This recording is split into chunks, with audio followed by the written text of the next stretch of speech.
Zombies have become a popular protagonist in movies and fiction as far back as we can remember, and we take it for granted that they're just another horror trope meant to scare the hell out of an audience. And yet, in the country of Haiti, with its voodoo rituals, there are stories that seem to suggest the existence of zombies as something a little more than myth and legend. It's been ingrained in a large segment of the population that voodoo priests or bokors have the ability to reanimate the dead in order to serve the bidding of a master. And if this all sounds like it's headed to a weird place, that's because it is.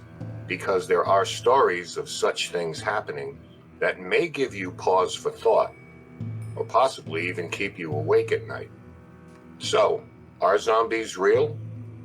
Well, let's keep our powder strike dry, because this is extremely strange. It's April 30th, 1962, and a man unsteadily makes his way into Albert Schweitzer Hospital in the town of Deschapelles in Haiti. He is clearly in an appalling condition, spitting up blood and running a high fever. He is identified as a local, Clairvius Narcisse, who informs the medical staff he hasn't been feeling well for some time, and that when he began coughing up blood, he recognized he needed to seek medical attention. An evaluation revealed he was suffering from a pulmonary edema, respiratory issues, digestive problems, and hypothermia, accompanied by tingling throughout his body, as well as an odd blue discoloration of his lips. Narcisse was admitted as a patient, and examiners were at a loss to uncover the primary illness to account for his symptoms and appearance. Within 2 days, nurses would find him lifeless in his hospital room. Doctors, including 2 Americans, pronounced him dead, and his body was placed into cold storage to await burial. After his corpse was interred, it appeared that the strange death of Clairvius Narcisse would remain something of a medical enigma, and that would be the end of things. But it was only after his burial that the real mystery began.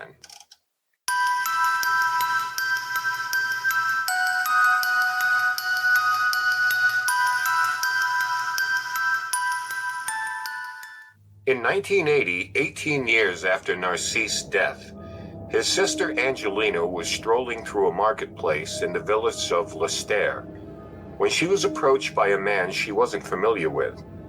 He appeared to be possibly intoxicated and in something of a dazed condition, so she opted to disregard him and continue on her way. Then something strange happened when he addressed her. He used a nickname for her that was known only to her closest family.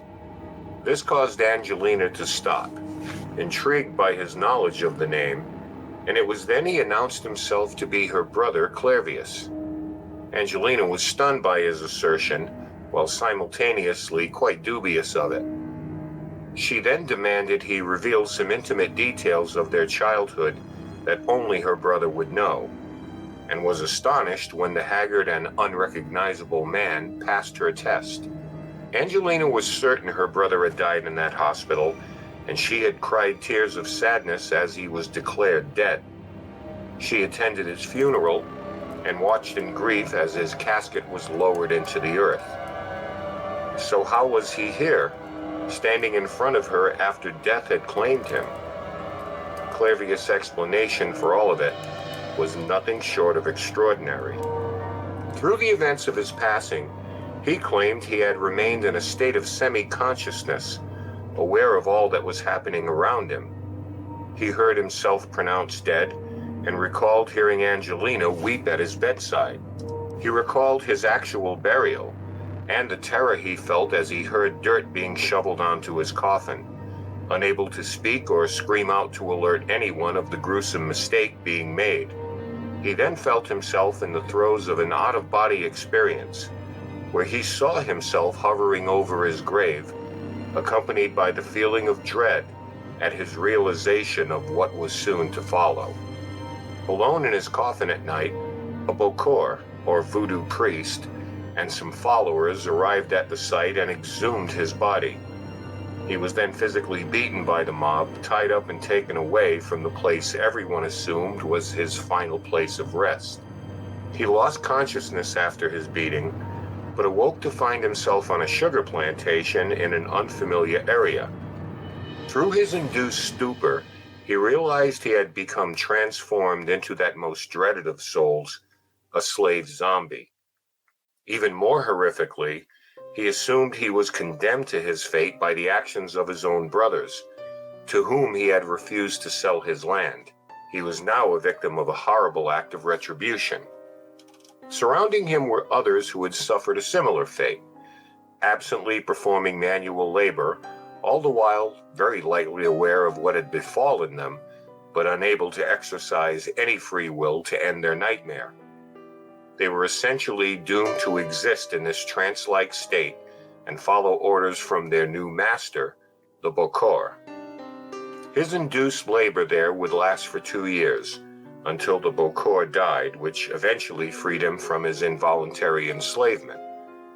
As he wandered through some unfamiliar countrysides, his memories slowly began to return, and meeting up with his sister in the marketplace was by mere chance. He told her he had not returned home in large part because he wanted to avoid any contact with his brothers, who he was convinced had paid the Bokor to arrange his zombification and wanted to make sure they were dead before ever returning, mostly out of fear they would put him through his living hell all over again when he was discovered.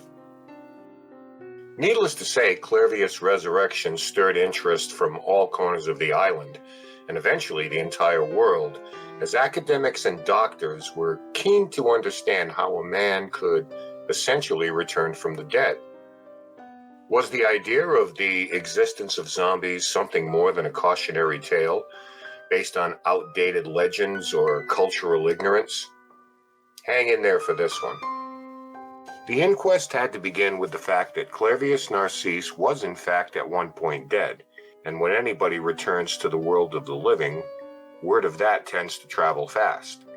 As a result, the case came to the attention of Dr. Lamarck Douillon of the Center of Psychiatrics and Neurology in Port-au-Prince, who contacted some American colleagues for consultation as well as to gauge interest in a possible investigation into the matter.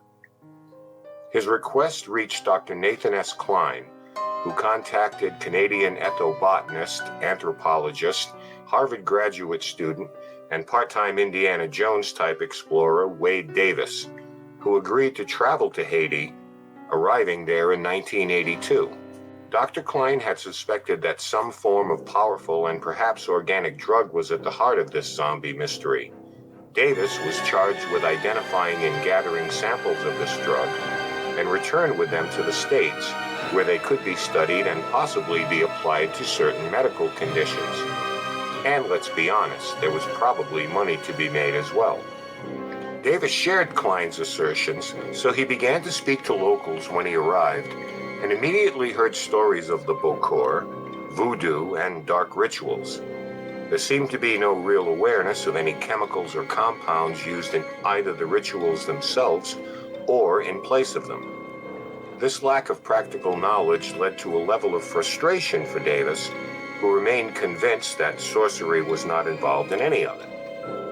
Then a breakthrough came when it was confirmed that Bokors used a powdery substance in their rituals that was made of a combination of plant and animal matter. This was his first confirmation that its use likely had a pharmacological effect on the subjects. When he explored this theory more extensively, Davis surmised the main culprit was likely a neurotoxin called tetrodotoxin, which is derived from the pufferfish. It can be introduced into the body by lacing someone's food with it, breathing it in, or even being applied as a paste to the skin. The dosage is vital, as too much can kill a person relatively quickly, but small doses can literally put someone into what appears to be a death-like state. One's breathing rate reduces dramatically, as does the body's temperature, and the heart rate is slowed to the point that it's almost imperceptible. When a body displays those characteristics, the person can easily be declared dead, and with no means of voluntary movement or communication, living burial is all but certain until they are exhumed after the toxin runs its course. The victim would then be subjected to a drug derived from the Datura stramonium plant, more commonly known as ginseng weed, which keeps them in a trance-like condition and extremely vulnerable to the power of suggestion. In essence, its psychotropic effects include mind control, which can allow someone with ill intent the ability to effectively control the victim. Narcisse likely was missing regular doses of the drug to keep him compliant after the Bokor died. This allowed its effects to eventually wear off. The substance in question was collected by Davis and analyzed, and its components sound like something out of a fairy tale witch's brew. There were traces of skull, dried toad, and powders ground from lizards and spiders to go along with the tetrodotoxin that was determined to be the key element. Davis went on to pen a book of his experiences titled The Serpent and the Rainbow, which was turned into a major motion picture of the same name. Despite his objective and rational approach, skeptics nonetheless questioned the science involved, claiming that the tetrodotoxin would have to be applied at specific dosages for each individual to achieve the desired effect, something that Davis had already suspected. Many in the scientific community found it hard to believe that a Bokor or voodoo priest would have the knowledge or wherewithal to discern these measurements. As a result, many thought the story of Clairvius Narcisse, as well as others suffering the same fate, were nothing but cultural fabrications. However, these concoctions have long been a part of voodoo culture, with accurate measurements derived from existing texts and teachings, as well as the level of familiarity of the Bokor to his victims. And none of this takes into account the number of failures that resulted in death or non-subjugation of the intended victims, making its application essentially a hit-or-miss proposition. Davis himself ingested some of the powder and felt no ill effects, likely because of a low dosage.